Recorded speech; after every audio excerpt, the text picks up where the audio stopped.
Hi అండి, welcome to my channel అమృత అమ్ముకొచ్చి. అస్సలు మనకి రొయ్యల కూర వండడం రాదు అని అనుకునే వాళ్ళు ఈ విధంగా ట్రై చేయండి. చాలా ఈజీ ప్రాసెస్ అండ్ చాలా టేస్టీగా కూడా వస్తుంది, చాలా ఫాస్ట్గా కూడా కుక్ అయిపోతుంది.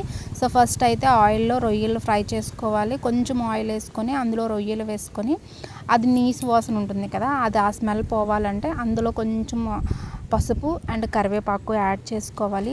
పసుపు కరివేపాకు యాడ్ చేసుకుంటే అసలు ఆ స్మెల్ రాదండి. అది ఫ్రై అవుతున్నప్పుడు కూడా ఆ స్మెల్ అనేది రాకుండా చాలా నీట్గా చాలా బాగా ఫ్రై అయిపోతుంది అనమాట. సో ఫస్ట్ అలా చేసుకుంటే ఆ రొయ్యలకి ఆ వాసన అనేది పోతుందన్నమాట. సో ఎప్పుడైనా రొయ్యల కూర వండేటప్పుడు అయితే ఫస్ట్ అయితే అదే చేయాలి.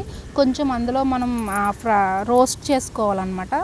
చేసుకున్న తర్వాత వాటర్ వస్తుంది, వాటరు ఆయిల్ సపరేట్ అయ్యే వరకు చేసుకొని తర్వాత రొయ్యలు సపరేట్ చేసుకోవాలి.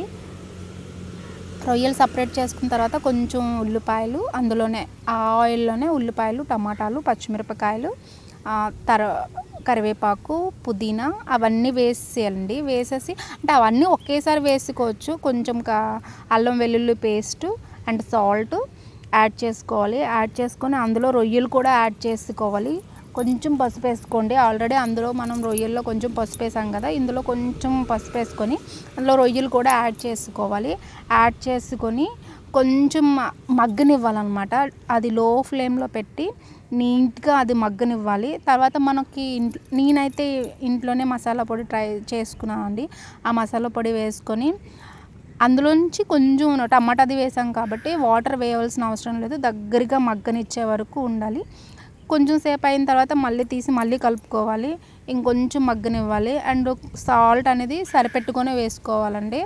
చూసుకొని వేసుకొని కొంచెం వాటర్ యాడ్ చేసుకోవాలి. వాటర్ యాడ్ చేసుకొని ఒక 5 to 10 minutes కుక్ అవనివ్వాలి.